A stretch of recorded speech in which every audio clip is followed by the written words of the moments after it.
South, my name is Nikki. I'm the Director of Training and Get Outdoors PA with PRPS. I know most of you, some of you are from, if you're joining us for the first time, thank you. We have been doing multiple roundtables. This is our third aquatic roundtable, and we always have a good turnout for the Aquatics Roundtable.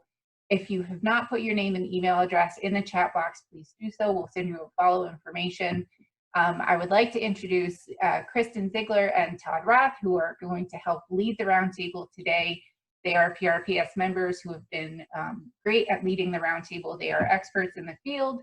I will be available to moderate the chat box, so if there are questions that you put and you don't feel comfortable speaking up, you can put them in the chat box.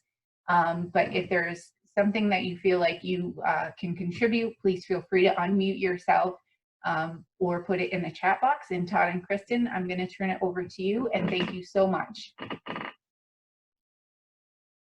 Thanks, Nikki. So I gave my 12-year-old daughter an assignment. She was supposed to come up with 2 good Corona jokes for me to lead off with this morning. So the first one is, I'll tell you a coronavirus joke now, but you'll have to wait 2 weeks to see if you can get it. The other one she sent was, nail salons, hair salons, and waxing center and tanning places are all closed, so it's about to get ugly out there. Those are pretty good. I was impressed with those. Yeah, I gave her kudos for those. So, so just a couple things.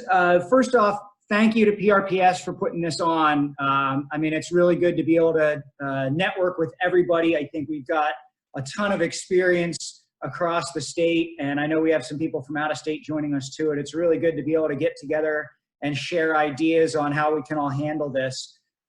If you, whether you joined the roundtable 2 weeks ago or not, I know that the entire chat from that, Nikki was able to put it all together and send out. So there was a ton of really good information if you had a chance to read through that chat. So again, if you don't get a chance to speak up, thank you to everybody who participated in the chat. I think there were a lot of good ideas that came out of that as well.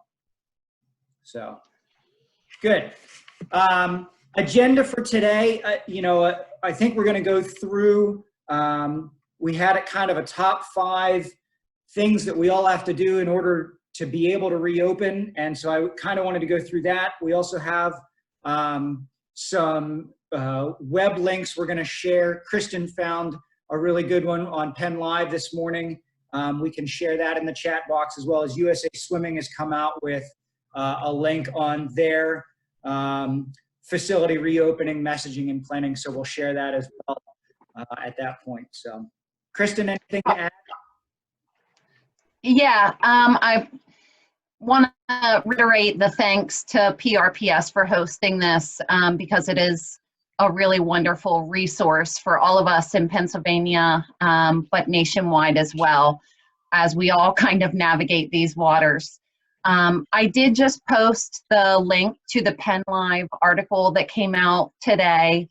It is kind of vague, you know, in the article. There's not a lot of definitive information, but I went ahead and shared that, especially for those in this area. Good. I just posted the facility reopening plans posted by USA Swimming, so I put the web link to that in there. So hopefully those are 2 good resources that everybody can at least take a look at. Again, not a ton of really definitive information, but at least the beginning of some things. USA stuff for spacing. So, you know, first and foremost, we all need to be following all local, state, and CDC guidelines to protect our patrons and prevent the spread of COVID-19. And, you know, when you look at the areas in the state of Pennsylvania, you know, some places are going to yellow this coming weekend. Some are staying in red for now. And I think it's going to be a little bit of a moving target depending on where you're located at. But make sure you're following, first and foremost, but besides whatever else we talk to, make sure you're following the guidelines from the state on whatever you do, you know, whether you're planning to reopen or not. If and when you do, just make sure you're following all of those. the Department of Health is supposed to be issuing some guidelines for swimming pools as well here in the coming weeks. So keep your eyes open for that. Between the CDC and the Department of Health, I'm hopeful that we will get some more firm guidelines on how we are to be protecting our patrons and preventing the spread of COVID-19 as we work to reopen. For sanitation, we do need to make sure that our fixtures, furnishings, and equipment are as sanitary as possible. And some of the other chats that I've seen, people are talking about, you know, do we need additional staff? Are we going to have to wipe down ladders and lounge chairs and picnic tables and things like that?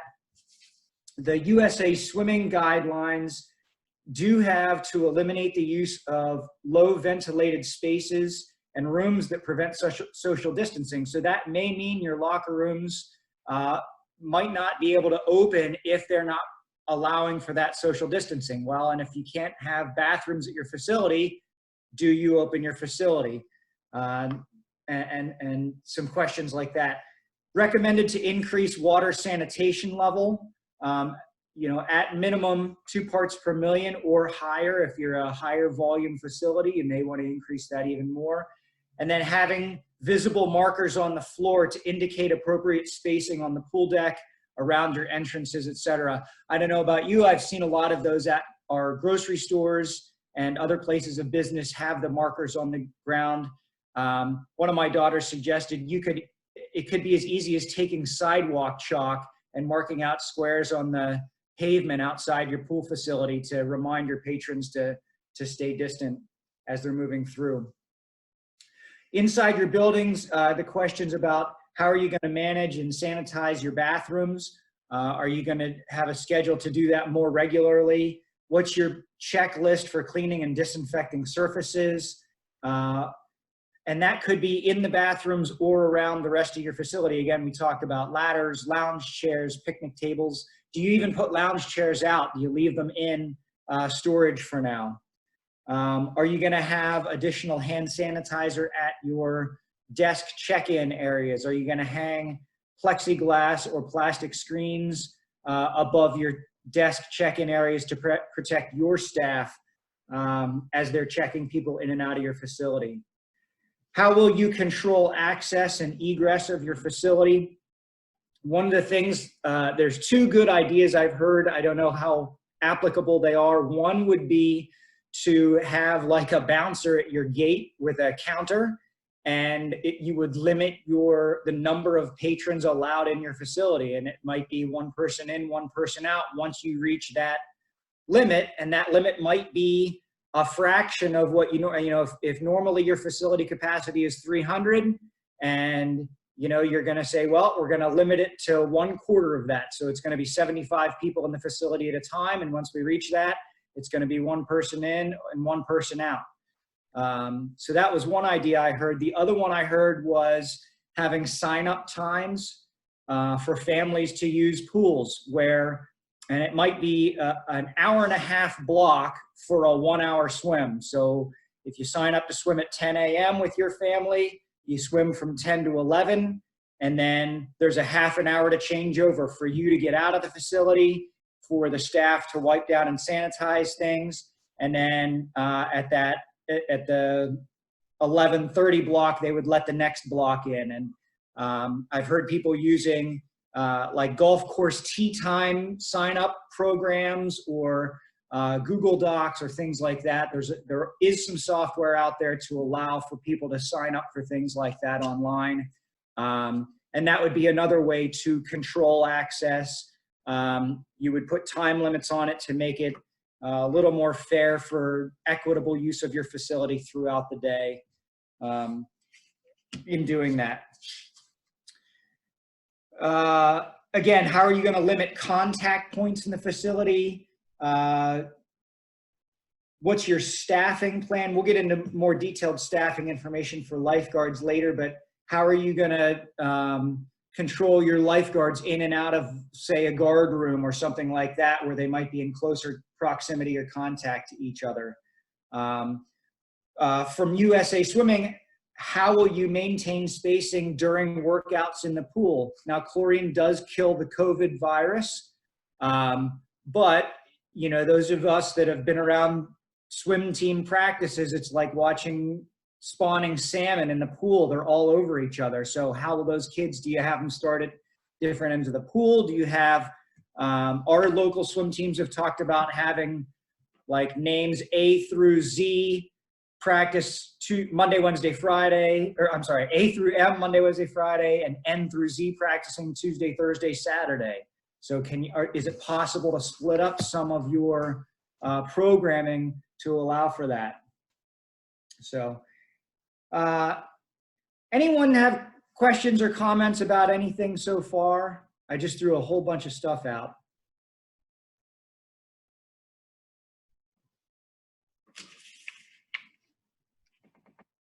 All right.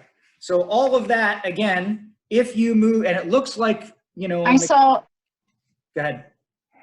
I was just going to say the question that just came on regarding maintenance was definitely something that I think a lot of people are wondering about. You know, what is the best protocol if we end up not opening our pools this summer?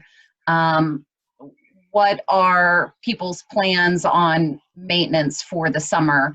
And of course, you know, most of us are working with municipalities, a lot of us operating with a loss each year and trying to figure out the best maintenance plan at the most reasonable cost, keeping in mind, you know, the financial aspect of things.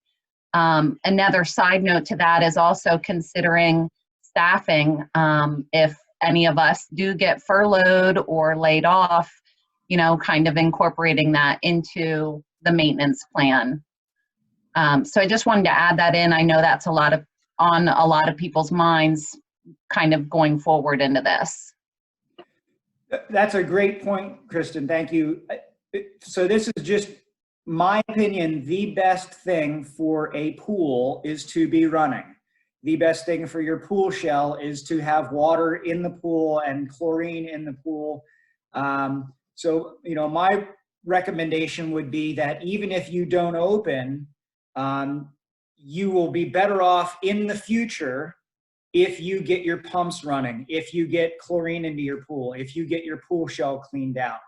Once that all happens, it would take a minimum amount of chemicals to keep it going for the duration of the summer. But my worry is if you don't do anything all this year, you don't open, spring of 2021, you are going to have a real mess and a lot of questions about, you know, whether your pumps are going to start up. You know, if you've had chemicals in your lines for 2 years instead of 1, I think you're setting yourself up for a lot more headaches if you don't get your pools cleaned out, at least, and running with minimal amounts of chlorine. You can use cyanuric acid to make your chlorine last a little bit longer too. To do that, just to get your facility so you don't have as many big issues in the future. So, yeah. I know I've heard some concern, you know, from kind of the higher ups of wondering if you've got this clean, pristine pool, you know, it's this almost this marker for your community to look at and say, oh, you've got your beautiful pool all ready to go this summer, but you know, what a waste, you know, and it's almost like you're kind of taunting the community with this fresh, ready to swim in pool. So I understand that side of it too. I think there's probably a happy medium there somewhere in between. Yeah, you know, I had a discussion with our parks maintenance supervisor, and his argument that he brought up, I thought it was a good one, was it would be the same as not cutting your grass all summer. From a maintenance standpoint, if you let your grass go all summer, by the time you actually are able to get in and take care of it, you are so far behind the 8 ball and will have so much more work to do to get that taken care of. So again, just purely from a maintenance standpoint, you know, I think it's beneficial to at least do that. And I do want to thank you, Ken Brewster. If you do have VFDs on your pumps, you can run them at a lower energy level. It doesn't take as much chlorine if nobody's using the pool, and you can at least keep your facility clean and ready for whenever you are able to open, even if it's next year. I have a question. We disconnect our pumps every year. We have them put away in a building. Does that still apply for us? We don't drain our pool all the way. It's probably, I don't know, 2 feet below the gutter. Mhm. But it is a 400,000 gallon pool. Right. So I had 3 pumps seize on me over a 3-year time span. And they were all pumps that ran different features that we had at our facilities. And when I took all of them to our local pump repair place, you know, and the whole, you know, these are big, you got to use a chain lift to get them out of the pit and stuff. Right. The guy said, you know, throughout the winter, you should be at least spinning them about once a week to run them so that they don't corrode over time, seize over time. Just from a maintenance standpoint, you should have protocols to let your pumps run so that the wiring and the bearings and all the stuff in the internal guts of the pump don't corrode or seize over time. So that was their recommendation. So I've been doing that. And again, just my opinion that they should be put in and run. As far as leaving the water in your pool, again, I think the best thing for your pool shell is to be cleaned out, you know, cleaned down so that you don't have algae or whatever growing on the shell. But there also may be a health risk of having a large body of stagnant water in your community. I've heard that from several people too. Worried about if you do get a growth, an algae bloom in your pool, things like that, is that going to promote mosquitoes or other pests in the area, just if you have a large body of stagnant water. So that may be another health / maintenance point as well to make on that. Anything else on that? I think good questions coming in.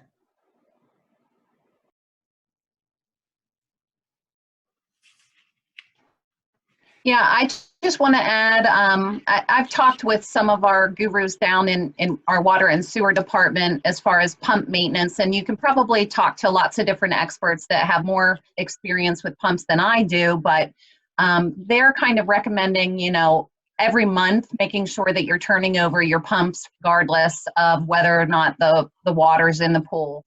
That's kind of a standard for pumps to make sure that you are preventing them from seizing up. So maybe, you know, talking to an expert regarding those things on how you can come up with a maintenance plan for your pool this summer if you end up not putting your pumps in. But, you know, we all think, well, we winterize our pools every year and those pumps do sit for months. But if you are running that maintenance program on your pumps, you know, theoretically shouldn't have any issues with your equipment as long as you're doing that preventative maintenance. One other thing that came just through the chat here, which was a really good point. Your pumps don't have to run 24 hours a day, 7 days a week if people aren't in the pool. You can run your pumps. You could shut them off at night, for example, or you could just run them 2 or 3 days a week. You know, you'll have to play with your own specific situation. If you start seeing a little bit of greenness growing in your pool, run them a little more often. But for me right now, I have my pools cleaned out and I'm just running the pumps about 3 days a week on Monday, Wednesday, Friday. I turn them on in the morning, I turn them off at night, just to keep the pH and chlorine levels in there. And that seems to work to keep things from growing. And then brushing, a lot of brushing to just kind of keep everything stirred up and headed towards the pumps. Without the patrons in the pool, a lot of stuff tends to lay on the bottom. But the other question was about fence jumpers. We always have fence jumpers throughout the summer, regardless of whether we're open to the public or not. One thing that I think will help that, I don't know what all you guys have looking at weather, but I have snow in the forecast twice this week coming up. I have a feeling that's going to deter any fence jumpers, at least for the next month or so till the pool warms up. But Again, I'm not planning on running my heater a bunch until we get closer to the time to open, so I'm not as worried about fence jumpers. They might jump the fence, get in, but they'll probably get right back out again, at least until we get to July and the water's warmed up some on their own. But good. Anything else about facility on the facility maintenance end of things?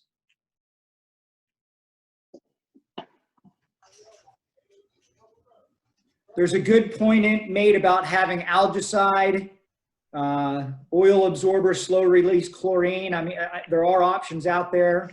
Running a robotic vacuum to help stir up the water, all some really good ideas.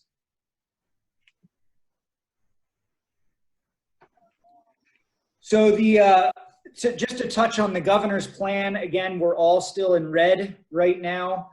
This Friday, the northern and western parts of the state are going to yellow, which does not include swimming pools. It does include some things, but does not include swimming pools yet. Indoor rec, swimming pools, and a lot of things like that are still going to stay closed in yellow. But that might be the section of the state that goes to green the soonest. We still don't have a timeline on that, but again, everybody would wait to go to green in order to be able to open to the public if they choose to do that. And again, I think there's some financial issues. You know, there's a question asked, if patrons don't want to come to the pool and you're open, are we looking at lost revenue for that? You know, I would say on one hand, I think there are ways to cut expenses. If you're not running at full capacity, do you need to have as many lifeguards in the chair?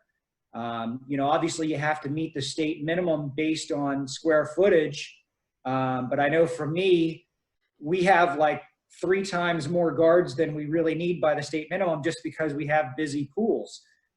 Can you cut back on staffing a little bit if you know you're not going to have as many people there? So, you know, that would be one thing. Again, we talked about cutting back on some of the chemical use, at least part of the year. The communication that I've had from our patrons is they are ready to swim. They want to get out of the house. They want to get in the pool. Now, I think there are some families that won't come to the pool, but at limited capacity, I still feel like once we open, we will have patrons that will want to use the pool. Let's switch gears. Hey, Todd, Lee Bryan. Yeah, hey Lee. Remember, Act 95 states that you can close off sections of your pool and remove it from the surface area so it does not have to be guarded. That's what I do.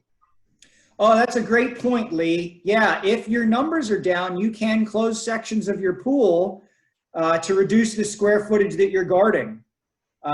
So yeah, that's a fantastic point, Lee. Thank you for sharing that. And again, that's something you can do depending on the bather load, you know, even on a rainy day or something like that. If you have fewer people, you can take care of that. One other thing, if you don't mind, Todd.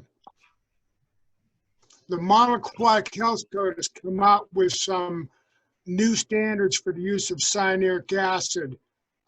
Instead of going the 40 parts per million or the 60 parts per million, they're now recommending a ratio of 20:1. So in other words, if you're running your chlorine at 2 parts per million, then you should run your cyanuric acid at 40 parts per million.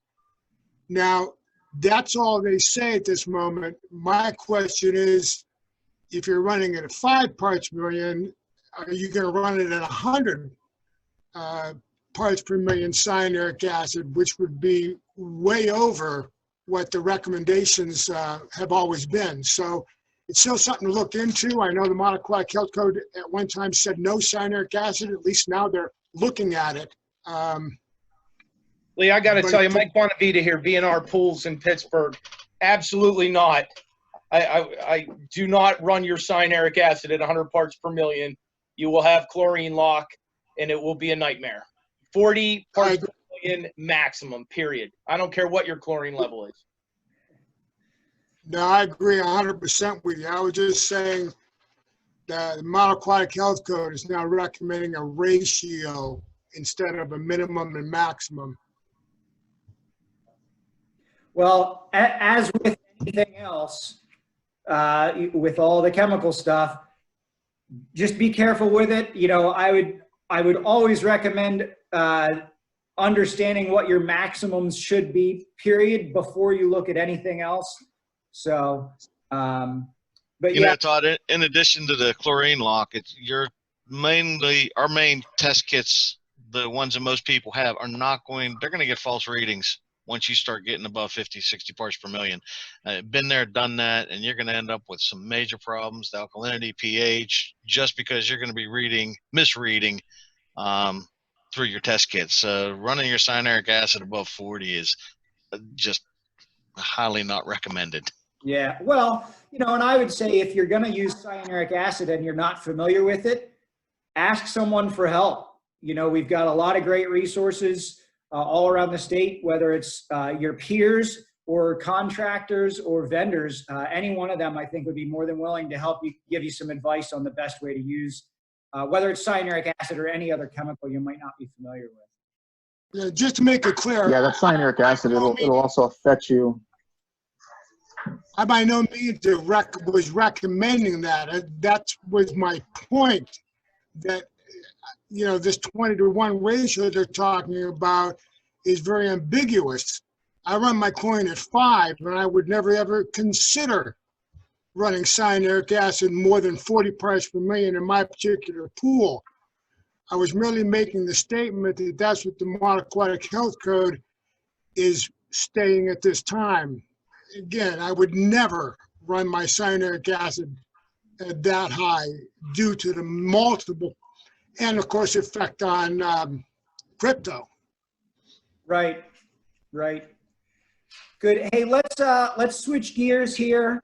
I do want to let everybody know our goal is to be kind of done by noon today. If we, you know, our hope is to offer another roundtable in a couple of weeks. Hopefully we'll have some better guidelines from the Department of Health and CDC, you know, as things move forward. But in order to get done by about noon today, I do want to switch over to the staff side of things.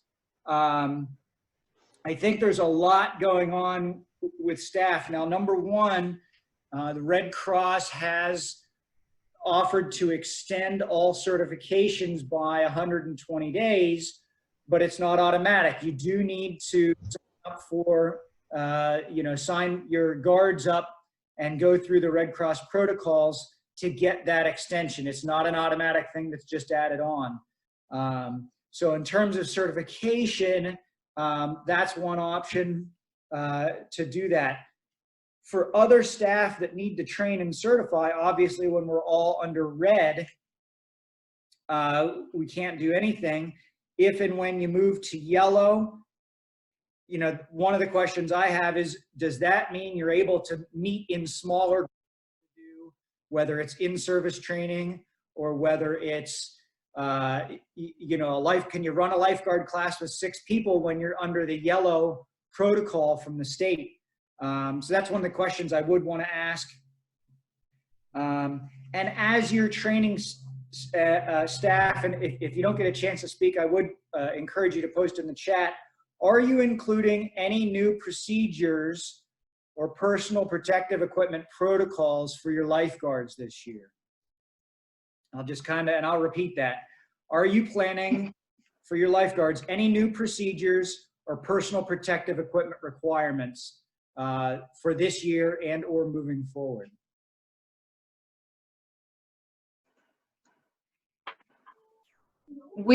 I'll speak up here. I just want to mention, we're probably going to the bag valve masks, so that, you know, we would rather them go to a 2-man care and use the bag valve masks. That's something that we haven't traditionally done, but we will be making sure that we have multiple masks. One thing we considered was, do we need a bag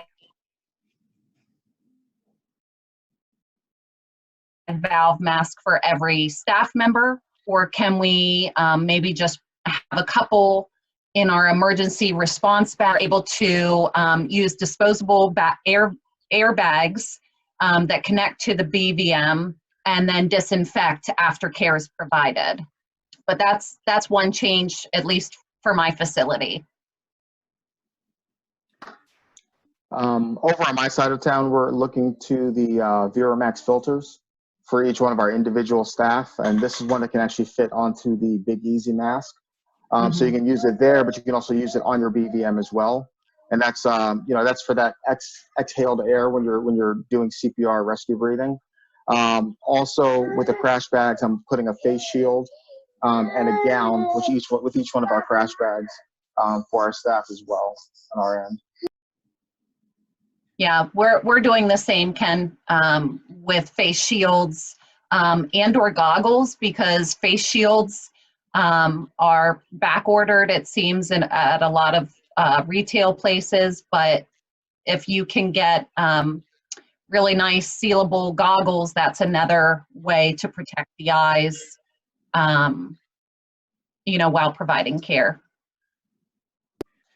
I just saw a really good post from Stacy. Thank you. The lifeguards will be issued a guard tube, their own personal guard tube, at the beginning of the day. They will clean and disinfect it at the beginning and the end of their own shift. I really like that idea that the guards have their own tubes that they disinfect themselves and carry around. I don't know about the rest of you. A lot of times our guards drop their tube when they leave the chair, but if there's multiple people on break, they just grab whatever tube is there to get back on. So I like the idea of them keeping track of their own rescue tube throughout their shift. What are you guys thinking on types of masks your staff should be wearing? And I'm kind of having like a back and forth with the people in my company, because the way I look at it is that if we're in the pool, members aren't going to be masked the entire time. So that leaves my staff open to that risk. So I'm kind of recommending that they have like an N95 or a KN95, which doesn't need to be fit tested, pretty much whenever they're on the deck.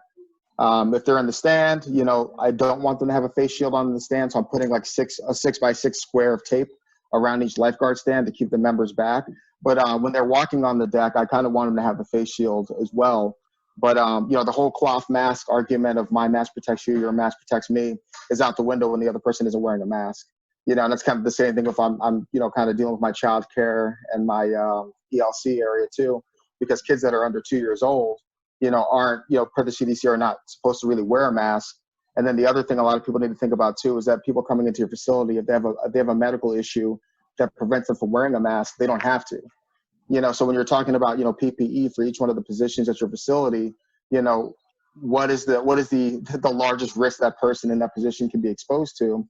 And obviously we have people who are not required to wear a mask nor provide proof that they have a recommendation to not wear a mask. You need to kind of think about that when you are fitting your individual spots for what kind of PPE they're going to need for their positions. Yeah, and the mask is part of that equation, but I also like the point you just made that if your guards are in elevated stands, it's easy to just put a boundary around the chair and there's your distancing. But if your guards are roving, it's a completely different situation. So how do you manage protection for your staff if they're roving and not in a stand? Or do you make changes and have your guards sit in stands more and rove less, or how's that going to work out? But there are Original Watermen's is selling masks in lifeguard colors, but again, I don't know what the protection level of a lot of them are. Some people are saying they're using seal-right masks for water rescue and things like that. So again, I think that's one of the questions we all are going to need to answer is what sort of protection are we going to have for our own staff, not even when they're necessarily when they're making rescues, just when they're on the stand enforcing rules and things like that.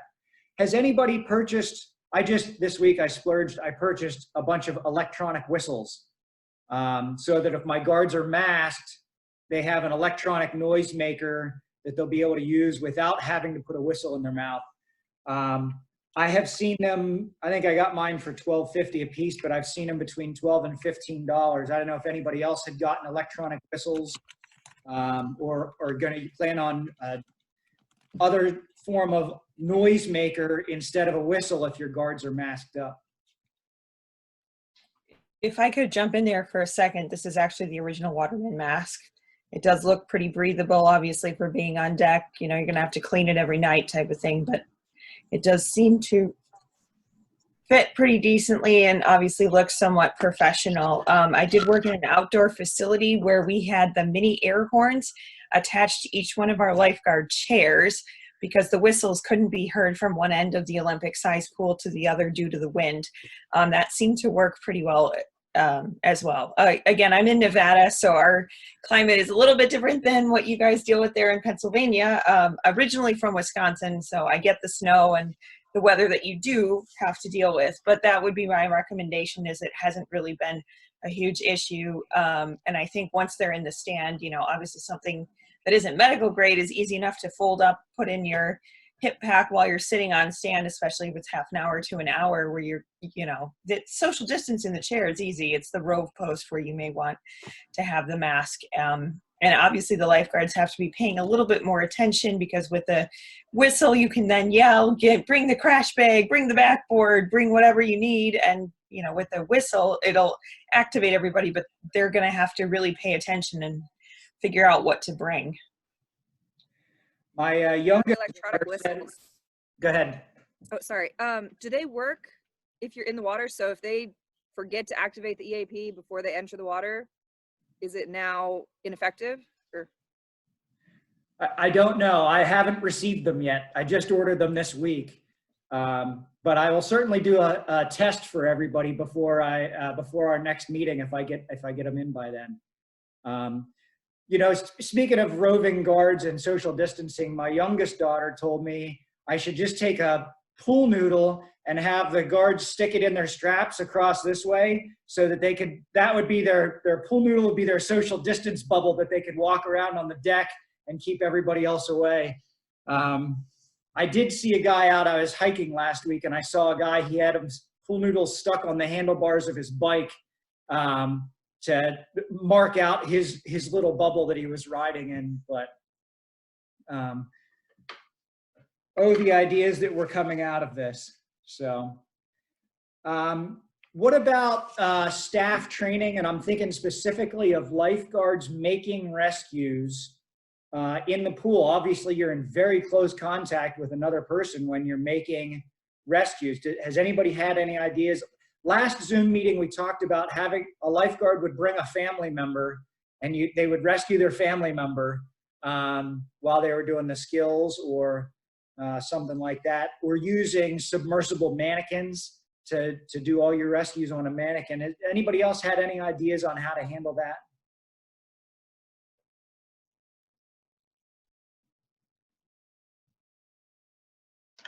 This is a difficult subject, Todd, and I think that everybody's probably thinking, well, you know, the American Red Cross isn't providing training because it's not safe right now to perform those duties. It's just not safe because of social distancing, and that's why they're not holding any classes right now. So for us to think of ways around that is difficult because it's near impossible.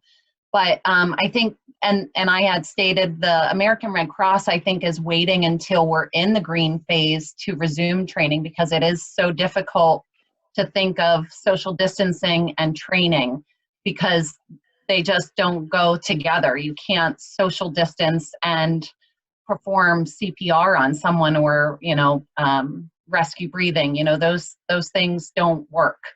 So then you start to think of your lifeguards as first responders and needing, you know, all of the PPEs. But I think we kind of have to take things one step at a time and wait for that social distancing to lift.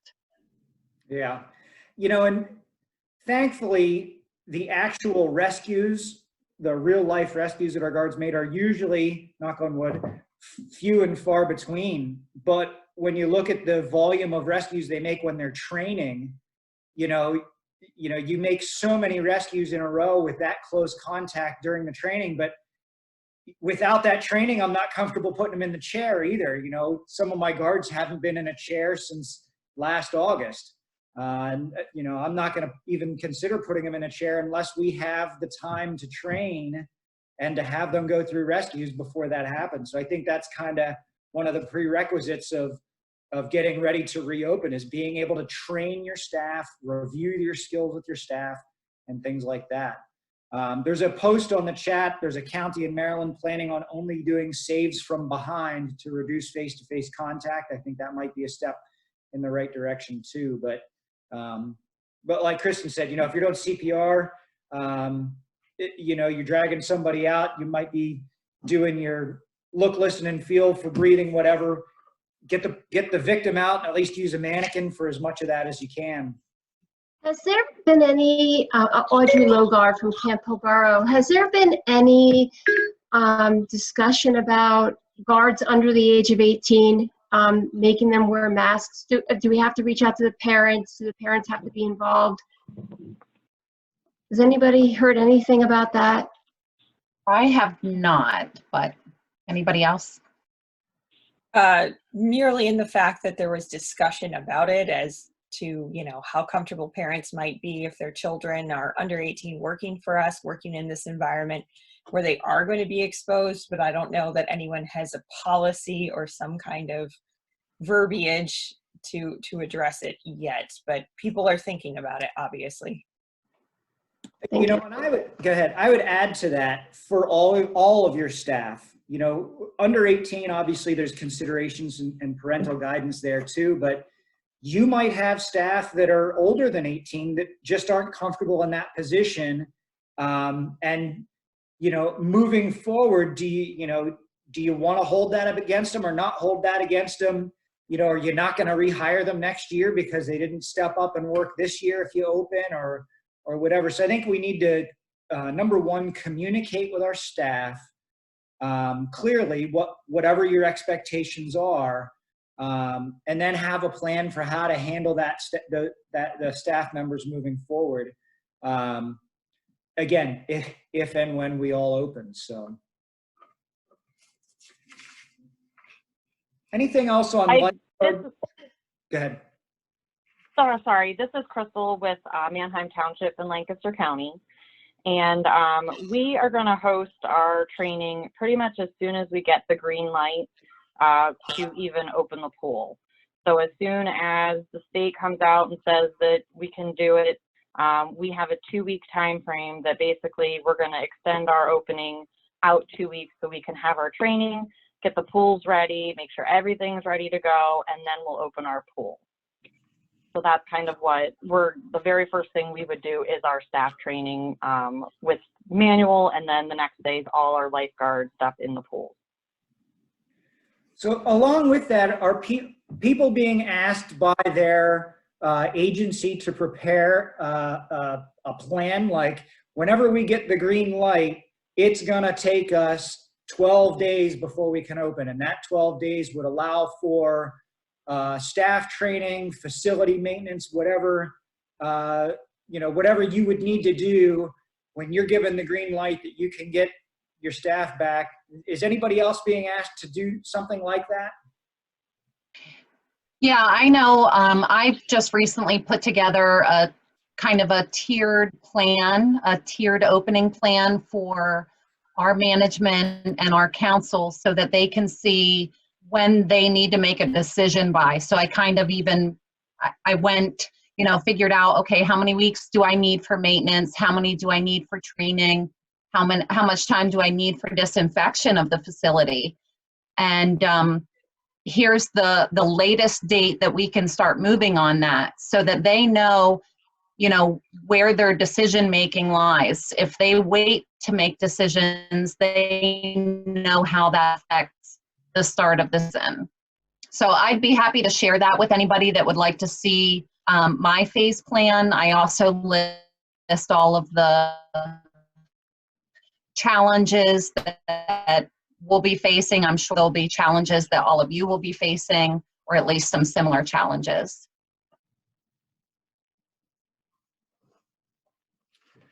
Yeah, that would be good. Again, I think you know, I always hate to think none of us are on an island trying to reinvent the wheel. If some of us have already done some plans that the rest of us could use to help model what we're looking at, I think that would be extremely helpful. I'm seeing a lot of stuff on coming through on the chat too.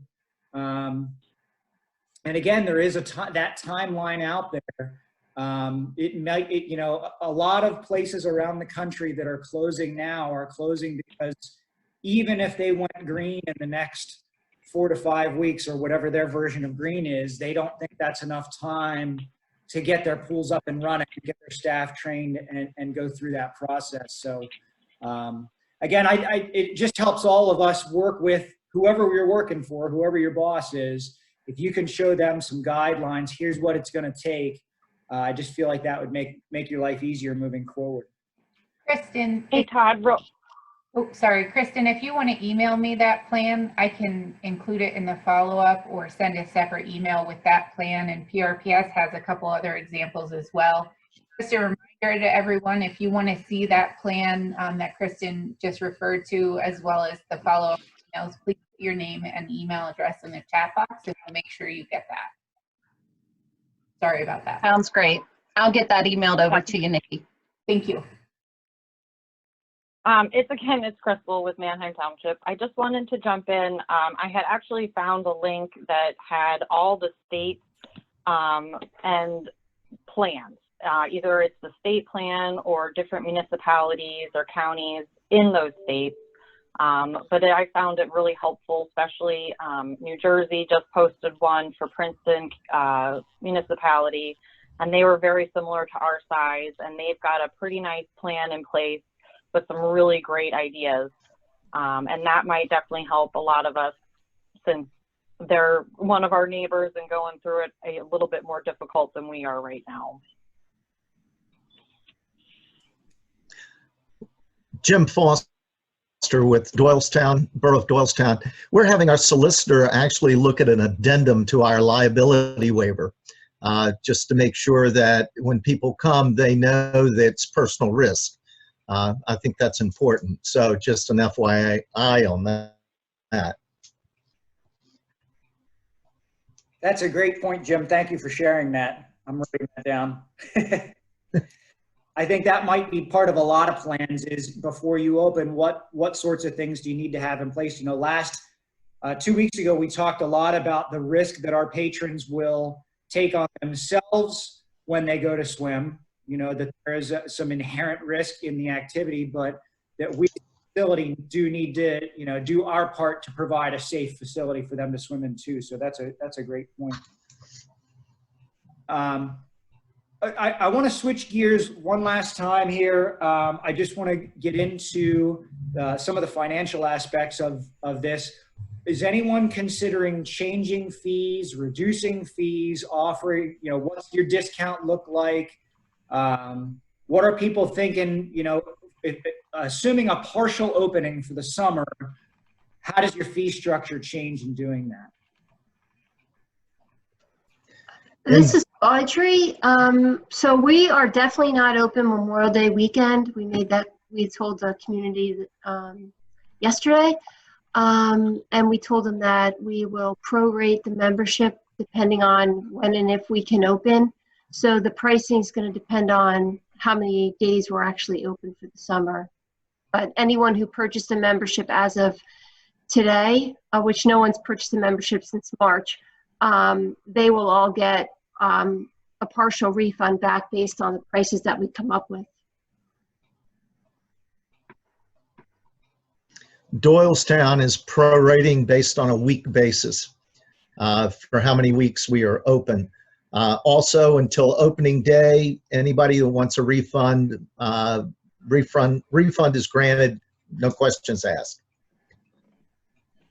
We're doing the same thing in Warrington. We're looking at a June 13th opening. We kind of put Memorial Day off the chart.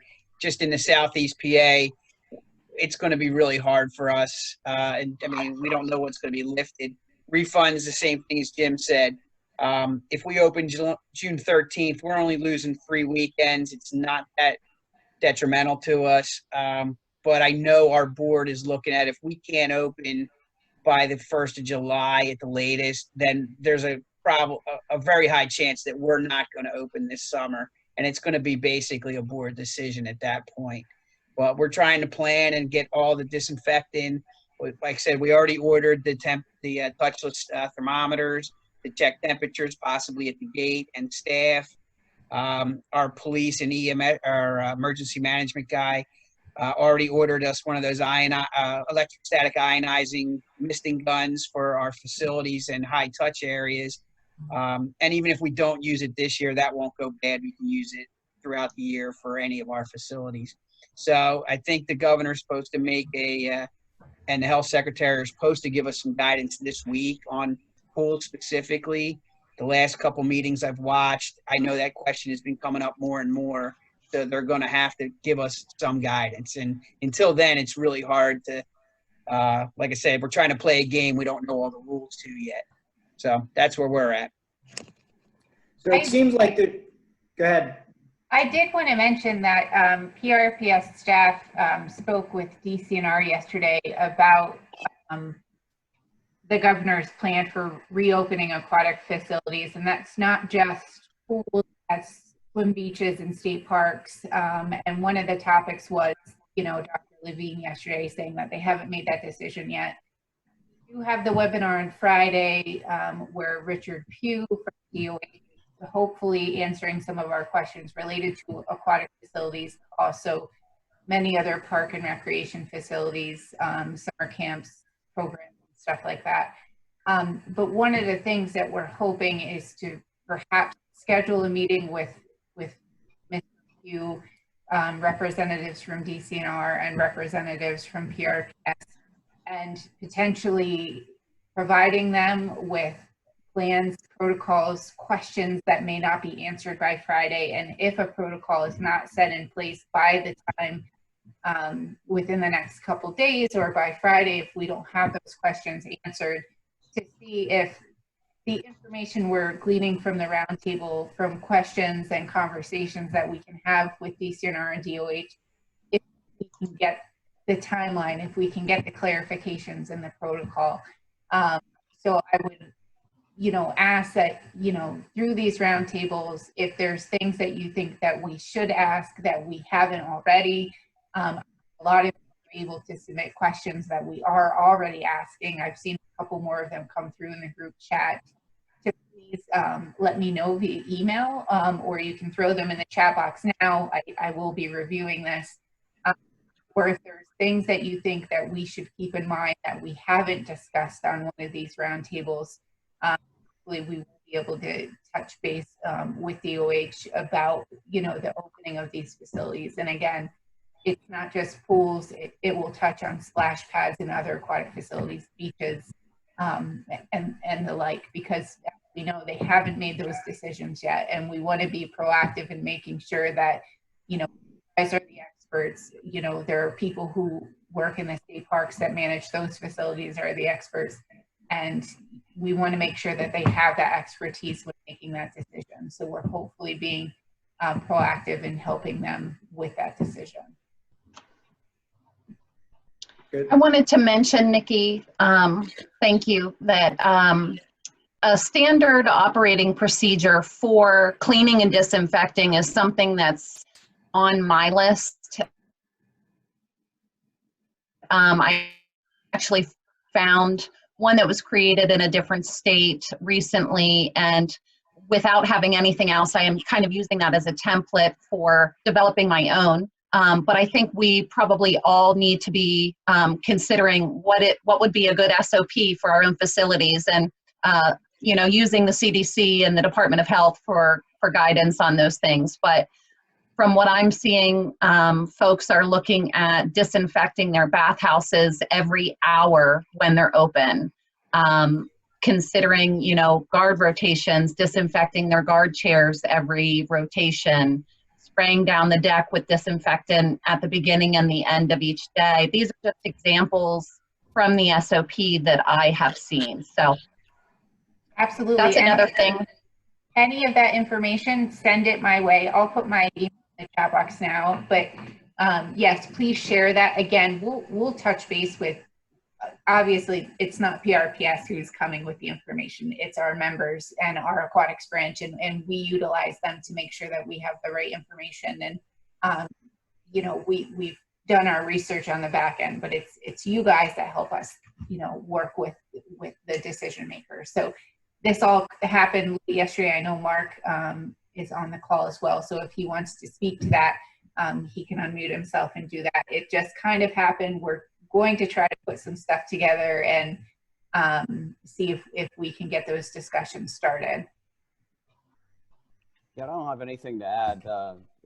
Nikki pretty much captured our conversation, but we definitely, due to the state parks and their pool facilities as well as their beaches, we all need to kind of hold hands as we move forward here, because if certain pools close, then some of the state parks are going to get hit, or vice versa. So anybody that has a facility, being again either a pool or a beach, if there's a closure that occurs, the impact is going to go somewhere else. So I think we all need to kind of have the same kind of, you know, path ahead. And the Department of Health is definitely, you know, on the forefront, we feel, on whatever they say. We kind of need to fall in line with that. So again, I appreciate, DCNR appreciates, PRPS appreciates everything everybody's kind of doing at this point to kind of come together and get some of these questions out on the table so we can get some answers. So thank you. Thanks, Mark. So we're getting close to the end of our time here. There's two last questions. I'm going to ask you all a COVID question and a non-COVID question to finish up, just to give everybody something to think about. And like I said, hopefully in the next about 2 weeks out, look for another meeting date. We can all get together again and hopefully have more information available to us all. But my COVID question, and this came through the chat, what are people doing with concessions this summer? Are you able to follow all of your policies and procedures and offer concessions? The follow-up to that is, what sort of financial impact will that have? I know there's a lot of facilities that rely heavily on concessions to be financially sustainable throughout the summer. And if you don't have that additional revenue coming in, what's that going to do to your bottom line? And then my non-COVID question is, do you offer sunscreen to all of your staff for free? Just as is that something that facilities are leaning towards now? Do you have sunscreen available for your staff? Do you have umbrellas? Do you encourage them to wear hats? What steps are you as a facility taking to protect your guards from the sun? So, so those are our two questions to finish on. If you want to leave answers in the chat, please feel free. Otherwise, Kristen, do you have anything to add before we finish up? No, I think we touched on a lot of the highlights. I know that me personally, I'm looking for some answers on, and I'm happy to help link anybody up with information on anything I mentioned today, the SOP on cleaning, my tiered opening plan and the challenges. I've also broken down the cost of opening my pool. I'm happy to share any of those things with any of you.